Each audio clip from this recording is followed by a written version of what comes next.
princesa que, graças a Deus, retornou para os braços do pai. O pai Deus e o pai também hoje é minha companheira de trabalho, juntamente com a minha digníssima esposa, né? E mais de 3 décadas, mais de 2 décadas trabalhando juntos. Tentamos fazer uma coisa igual a ele, igual a Deus. Mas amados, logo que você tirar o fogo baixinho, eu te agradeço por isso.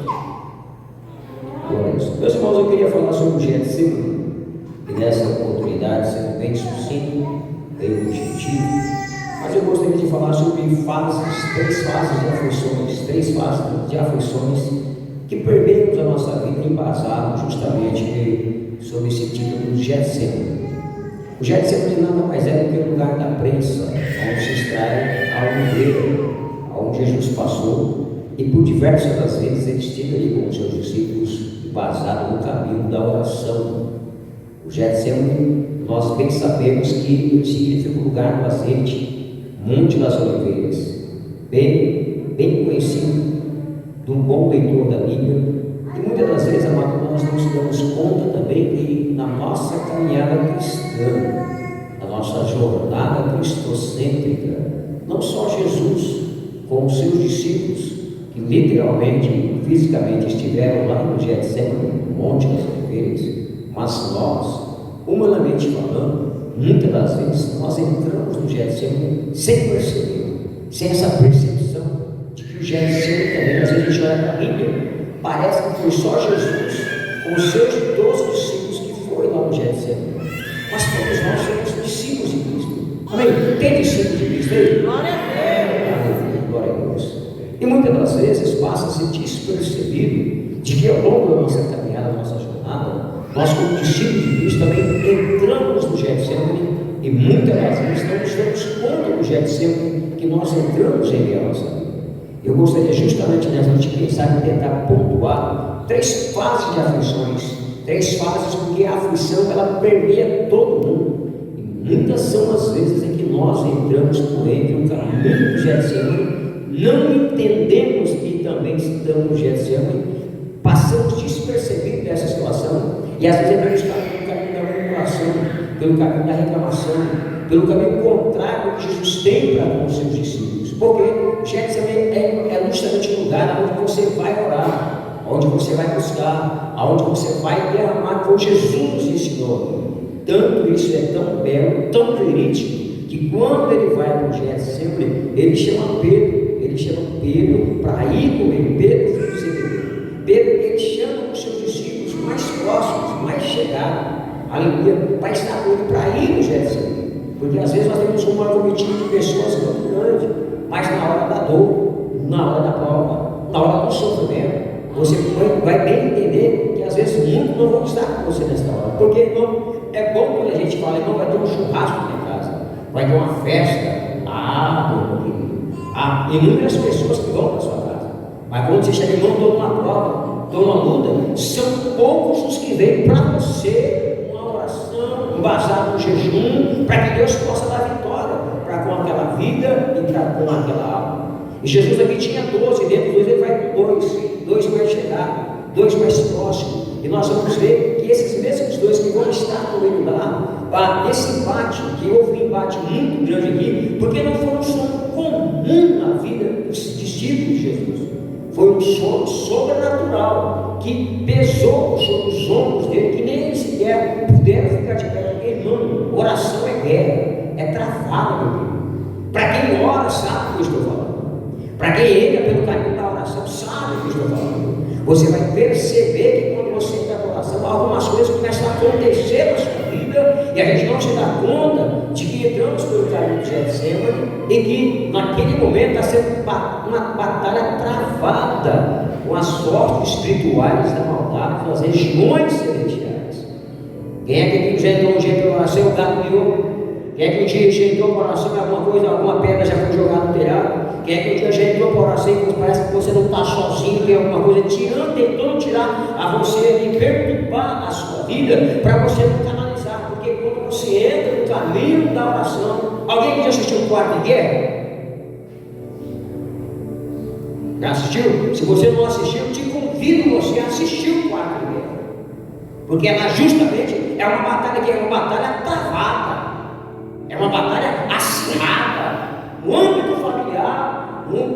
no conceito conjugal de uma família e de que uma mulher não queria perder o seu esposo. Ela vai para a oração e muitas coisas começam a acontecer. Jesus está aqui como seu discípulo porque o Calvário está à sua frente. Jesus tinha que se revestir justamente para enfrentar o que estava posteriormente na frente da sua vida. E nesse inteirinho da história nós vamos ver que quando ele entra no Getsemane, a alma dele ela começa a mexer.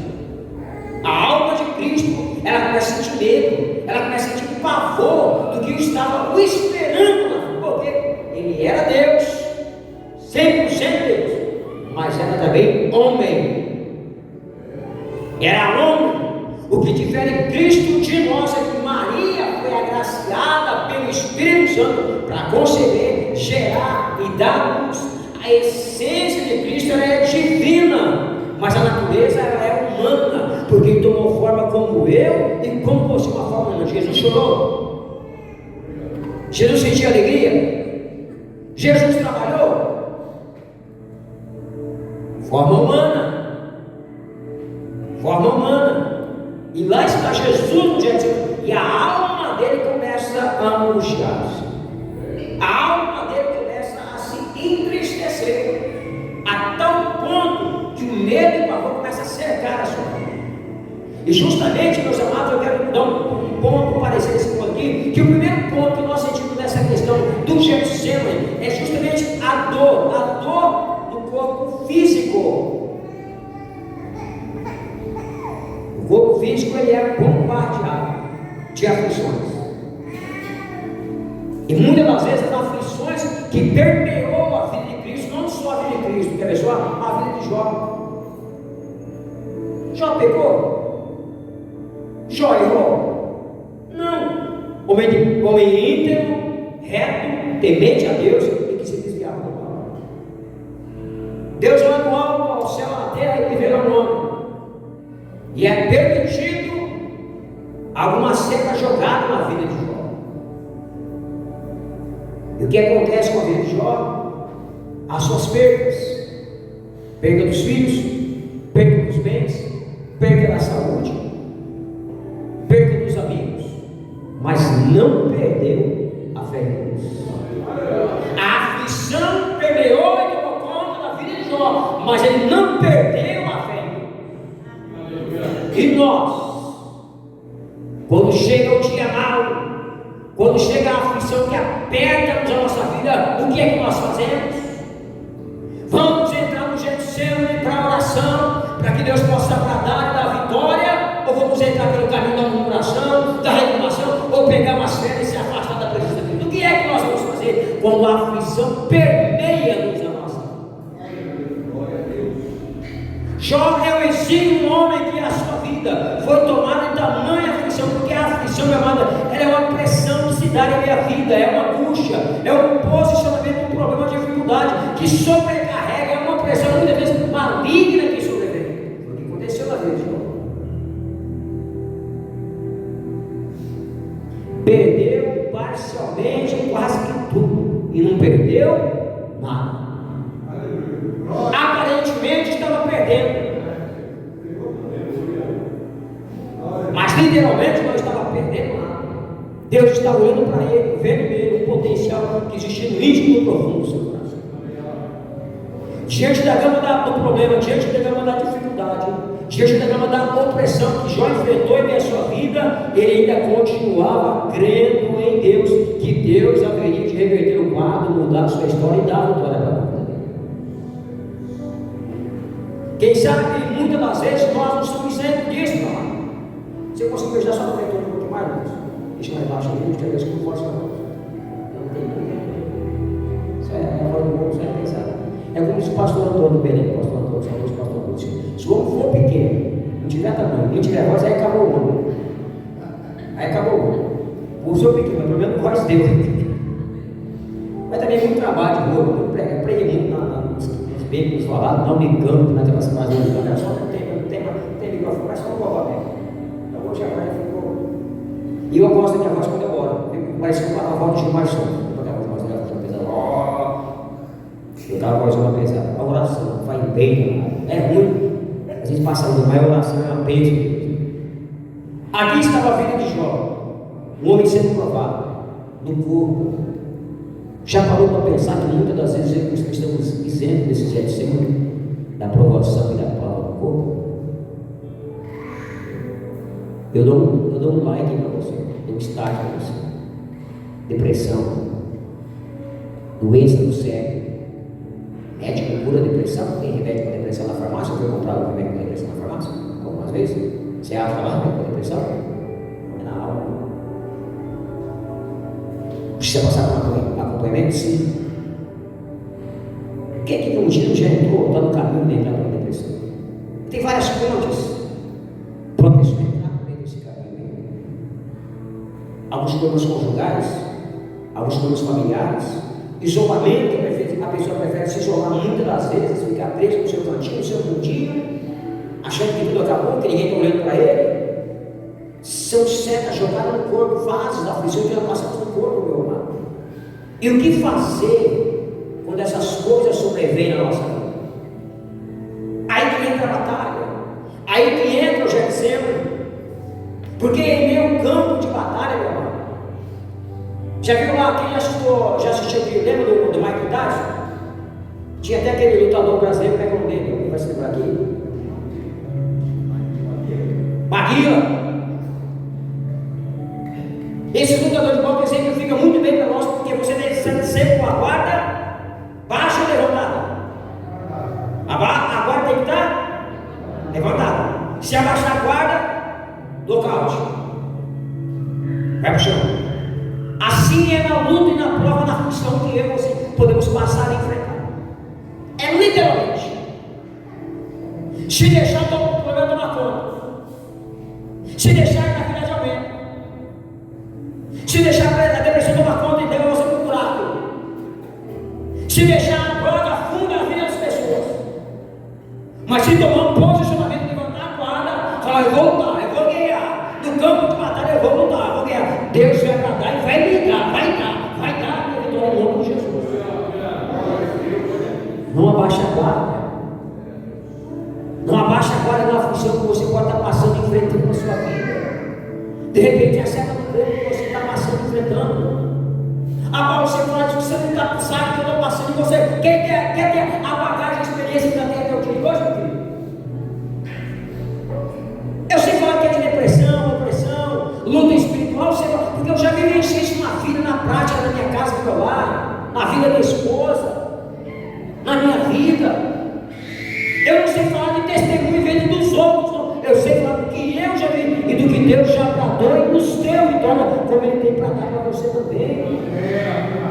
São fases de aflições que nós entramos no caminho de Jesus. E o que é que nós vamos fazer quando a coisa aperta?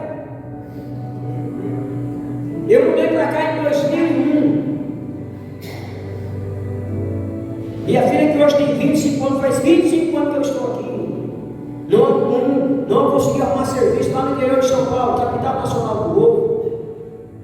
Orando a Deus, sofrendo, trabalhando, eu que tenho sempre esse corpinho de manequim aqui, desde meus 18 anos, não tenho pessoa de engordar, é sempre esse naipe aqui. Trabalhava na granja, saí da granja, meu patrão foi para o Japão, fez as contas comigo, comecei a trabalhar, não arrumava serviço na cidade. Trabalhava com os prestes de carregar caminhão de galinha. Pegar 3 cabeças de galinha, multiplicar as bichas gordas, pesadas, que traz para vender para nós aqui. Lá, vende lá para cá. 40 metros, 80 metros de rancho, chega aquela galinhada aqui no braço aqui, ó. Esse manequim aqui, chegava ali em cima, ó. Isso aqui sangrava. E eu falava, Deus, o Senhor quer uma porta digna, o Senhor trabalhar, quer uma porta cada dia, só isso. Orando, chorando, mas não reclamando. Quantas vezes entrava no banheiro, diante do trono, e orava, consagrava, orava a Deus abriu a porta. Até que um dia abri a palavra, lá de Deus falou, levanta-te e vai para o norte. Eu entendia que Deus estava me trazendo para cá, porque meu irmão já estava aqui. Mandei o currículo para ele, ele entregou, e poucos dias depois Deus abriu a porta para ele vir para cá. Minha esposa não conhecia ninguém aqui. Ou guerra, ou luta. Minha filha tinha 10 dias quando veio lá para cá, né? 10 dias. Passou esse pai aqui sem conhecer ninguém. Uma onda travada no lar onde ele vivia com as pessoas que moravam do lado da casa do meu irmão. Ela ficou depressiva, depressão pós-parto. Pela televisão, as notícias que se ouvia falar desse lugar, longe da família, longe de tudo, saía cedo para trabalhar, só voltava 10 horas da noite.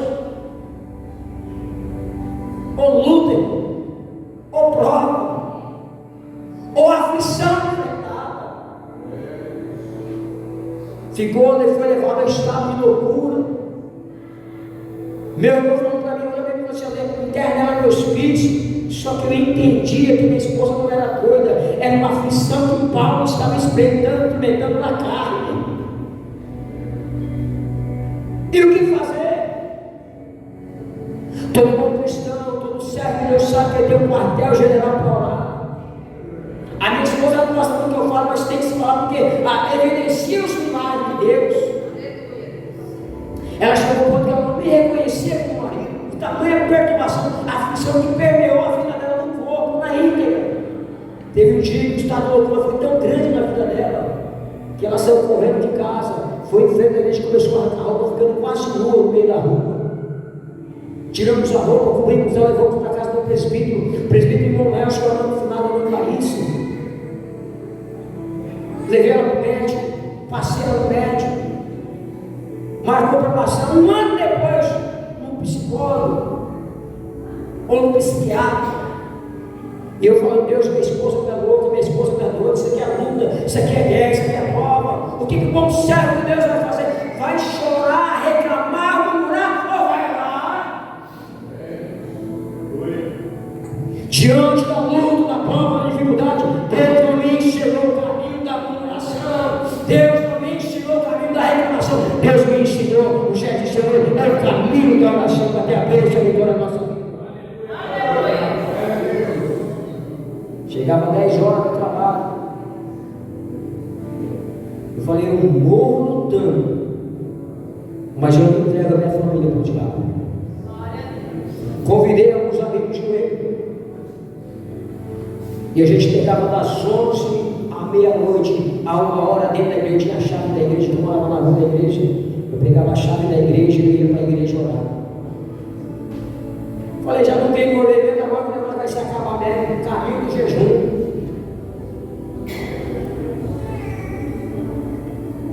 Você quer bênção? Você quer vitória? O que você está fazendo para ela chegar, para te pegar? Cristianismo não é margem rosa, não, meu senhor. Cristianismo não é só dia de bonança, não. Tem um dia de luta, tem um dia de guerra, tem um dia de prova, tem um dia de provação. Por 3 semanas, emagreci. 3 semanas na oração. Mas está aí, ó. Quando o tijolo passava por médico, já não tinha mais o que fazer. Jesus já havia feito um milagre na vida dela. Aflição do corpo, aflição do verdade. Jesus aqui, justamente no Getsemane do Calvário, onde ele vai no Getsemane, que ele vai estar aqui, ele vai ser acometido de algumas situações que lá na frente vai ter na vida dele também. Quando ele vai para um Calvário, quando ele está lá no Calvário, que ele vai entregar a sua vida por nós, ele recebe afrontas. No estado psicológico da sua vida, ele sofreu escárnio no Calvário. O diabo chama as pessoas, né? Se tu és, olha só a dúvida para ele, se tu és o Filho de Deus, desce daí. As setas que são jogadas na nossa mente, na nossa vida, na nossa alma. Se tu és insegurança, incerteza, você não pode ter segurança da bênção que Deus tem para a nossa vida. Entra no Getsemane, mas vai orando sem reclamar. Entra no Getsemane, mas vai jejuando sem reclamar. Desta coisa, as aflições que permearam Cristo. Lembra daquele manto escarlate que colocaram nele? Você era para rei. Coloca uma roupa de rei nele. zombando de Cristo. Ele suporta tudo, sem abrir a sua boca. Se tem uma das coisas que eu aprendi na minha vida, não é entrar pelo caminho da reclamação ou da murmuração, meu amado. Você vai ver que o povo de Jesus pelo caminho da murmuração ficou rodeando lá do Egito. Deus não nos chamou para isso. Deus nos chamou para guerrear. Deus nos chamou para quando as coisas apertam e entender que eu preciso orar. Deus nos chamou aqui quando as coisas apertam na nossa vida. Muitas das vezes você precisa ter um amigo, um só que seja, mas você precisa ter um amigo de joelho, um só que seja. Está difícil hoje. Essa semana agora tem um amigo meu, eu trabalhei com ele na empresa. E ele, desde quando na empresa, ele trabalha com conta, hoje ele trabalha com fundaria. Ele lembrou de mim e falou: Paulo, queria pedir para você orar por cheio da vida do meu filho do Hélio.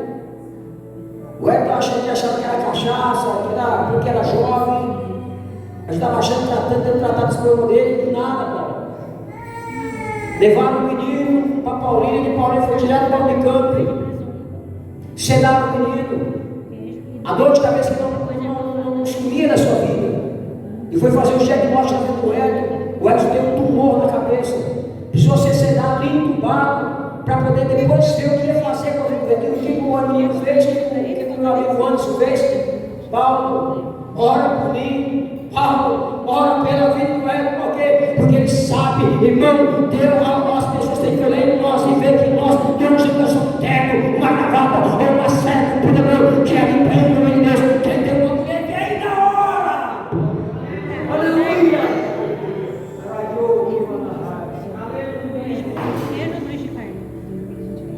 Ele falou: eu estou aqui na minha fraqueza, eu estou aqui na minha pouca força, mas eu creio em Deus. Olha só, coisa linda.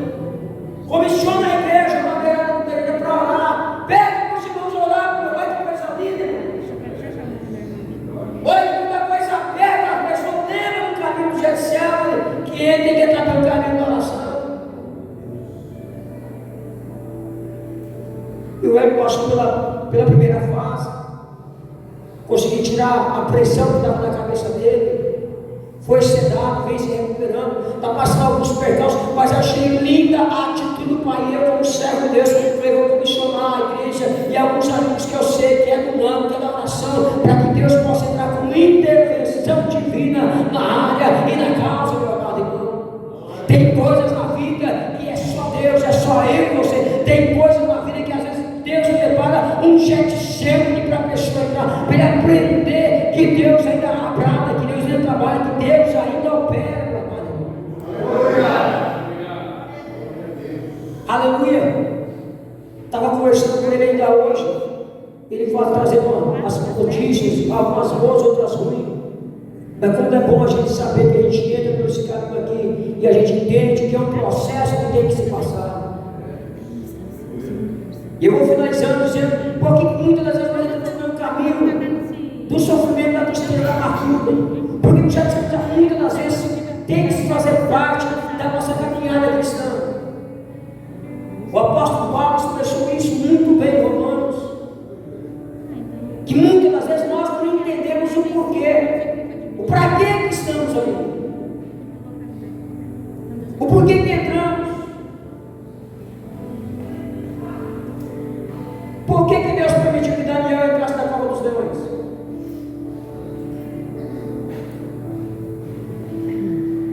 Se ele não entra na cova dos leões, como é que ele vai fechar a cova dos leões?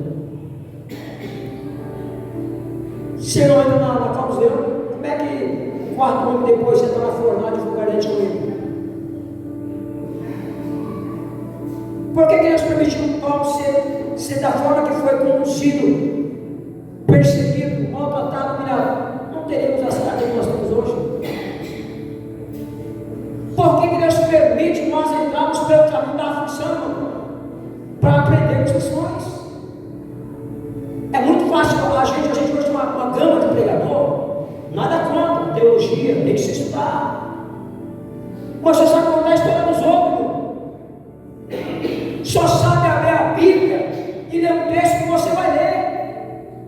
tem experiência nenhuma para contar. É tudo testemunho dos outros. E eu e você precisamos ter as nossas experiências com Deus para testificar do que Deus fez na nossa vida. Glória a Deus. Por que você passa? Passa porque tem que passar, porque Deus vai usar a minha vida para ensinar o livro. Eu que sou, como diz o perturbador de Israel, se quiser entender assim, me perturba mesmo.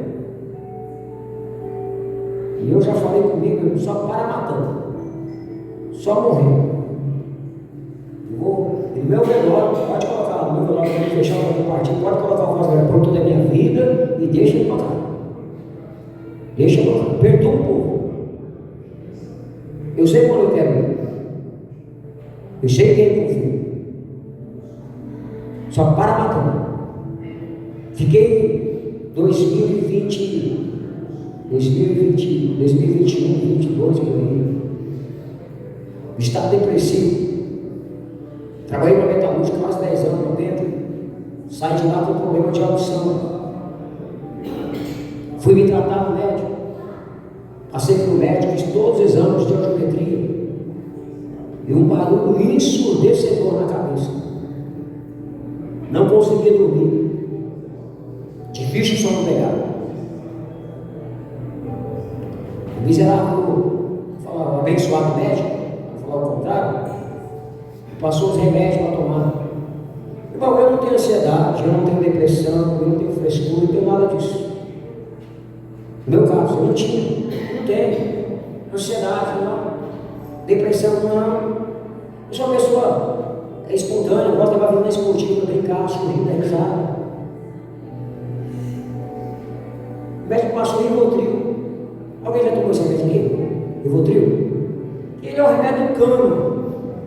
Você já leu a bula daquele trem lá? Tudo que não presta na bula. Cara, corre outro de mim. Para melhorar. Piorei.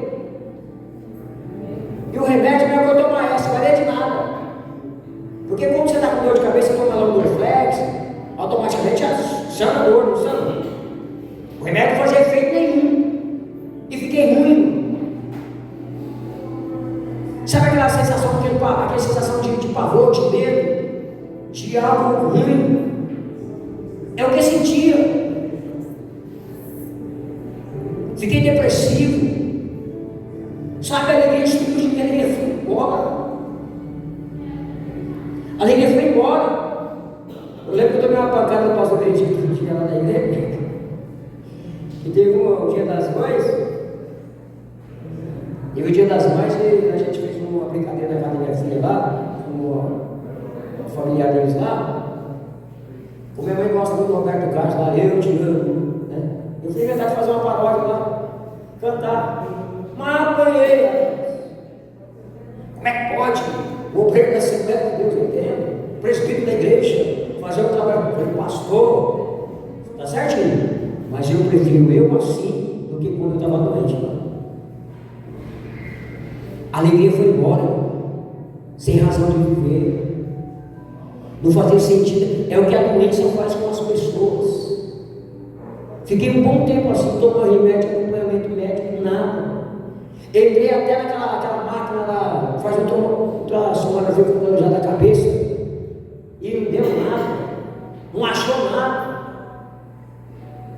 A última que eu fiz, eu falei, já que eu estou doente, remédio no chá. Já que é para morrer, vou morrer com dignidade, né? Peguei a chave da igreja, onde é que eu fui? O que eu fui fazer? O que eu fui fazer? Orar. O que eu fui fazer? Orar. Ou a gente leva um problema para Deus, ou você fica cuidando do problema que você tem. Fui orar. Ele é dona patroa. Às vezes aparecia mais um. E 1 hora de oração. Porque a receita é essa. Uma vez eu fui para uma igreja lá, ela falou, vem que mamãe vai ter oração. Que hora que ia dar 7 dias aqui? Eu falei, não vem não. O mínimo é 1 hora. Ponto. E 1 hora não dá para orar porque a gente conhece. E fui uma oração, orando. Paulo, você pulou, está sarado 100%. Não, mas em vista do que estava, do que enfrentava, sanou 70% do problema através da oração. Busca Deus. É por isso que o apóstolo Paulo, em Romanos 8, eu vou encerrando, correndo para encerrar. Por isso que o apóstolo Paulo, em Romanos 8, vai dizer: porque para mim tenho por certo que as aflições desse tempo presente não são para comparar com a glória que há de nos ser revelada, irmãos. As aflições que a gente passa presentemente não só na questão futura, pós-arrebatamento, após a morte, mas revela a glória que é o sinônimo de poder, de autoridade, do que Deus tem na nossa vida, meu querido irmão. A glória Deus se manifesta em meio às aflições que nós passamos e que nós enfrentamos. Às vezes você não entende o que você está passando, o que você está enfrentando, mas Deus está escrevendo a sua história de uma forma que você não queria que ela fosse escrita, mas há necessidade de você passar pelo caminho da aflição para que possa ser revelada a graça, a glória e o poder de Deus na sua vida.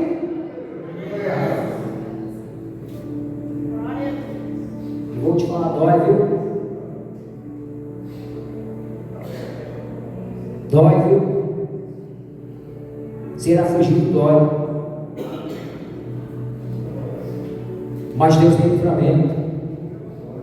Quando o povo de Israel passou lá seus 400 anos no Egito, Deus estava formando e preparando o povo. E a Bíblia vai dizer literalmente que ele viu a aflição do seu povo. Ele viu a aflição do seu povo. O que Deus fez? Enviou o libertador para libertar o seu povo desse escravidão. O que Deus fez com a nossa vida? Isso é lindo. O que Ele fez com a nossa vida? Ele enviou o seu filho, o seu único filho a esse mundo, para levar a minha e a sua vida à aflição eterna da condenação a qual nós estávamos, caminhando a parte para o inferno. Mas Jesus olhou e viu a nossa aflição. Meu pai falou: vai lá embaixo. Ele falou: pai, eis-me aqui. Ele veio para nos libertar. Ele veio para te dar vitória. Ele veio para nos ensinar o caminho que muitas das vezes nós não queremos, mas entramos pelo caminho, já sempre sofrendo da aflição. Mas Ele tem bênção, Ele tem vitória para com a sua vida, meu amado irmão, em nome de Jesus. Jesus veio.